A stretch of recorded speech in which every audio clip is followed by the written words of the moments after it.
కానీ పెట్టుకునేది నుదుటి పైన. విలువ ముఖ్యము కాదు, ఎక్కడ పెట్టుకుంటామో అనేదే ముఖ్యము. ఉప్పులాగా కటువుగా మాట్లాడేవాడు నిజమైన మిత్రుడు. చక్కెరలాగా మాట్లాడి మోసగించేవాడు నీచుడు. ఉప్పులో పురుగులు పడ్డ దాఖలాలే లేవు, తీపిలో పురుగులు పడని రోజే లేదు. ఏడుస్తూ ఈ లోకానికి అడుగెడతావు, ఏడుపుస్తూ లోకాన్ని వదిలి వెళ్ళిపోతావు. రమ్మన్న సమర్గంలోకి ఎవ్వరూ రారు, వద్దన్న చెడు మార్గాన్ని ఎంచుకుంటారు.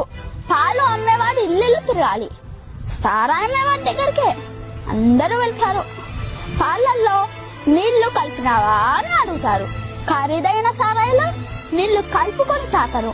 పెళ్లి ఊరేగింపులో బంధుమిత్రుల ముందు వడ్లు వెనకాల, శవయాత్రలో శవము ముందు బంధుమిత్రులు వెనకాల.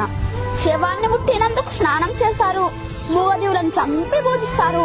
కొవ్వొత్తుని వెలిగించి చనిపోయిన వారిని గుర్తు చేసుకుంటారు. కొవ్వొత్తుని ఆర్పి జన్మదినాన్ని ఆచరిస్తారు.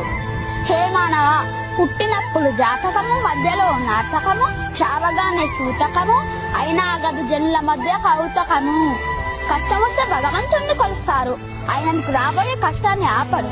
నిత్యం స్మరిస్తే కొండంత కష్టాన్ని గోరంత చేసి సులువుగా దాని శక్తి నీకిస్తాడు. నిన్ను కష్టాలు కృంభవృష్టిలా ముంచేస్తే నీకు గొడుగు పెట్టి కాపాడుతాడు, గుర్తుంచుకో. కొబ్బరి చెట్టు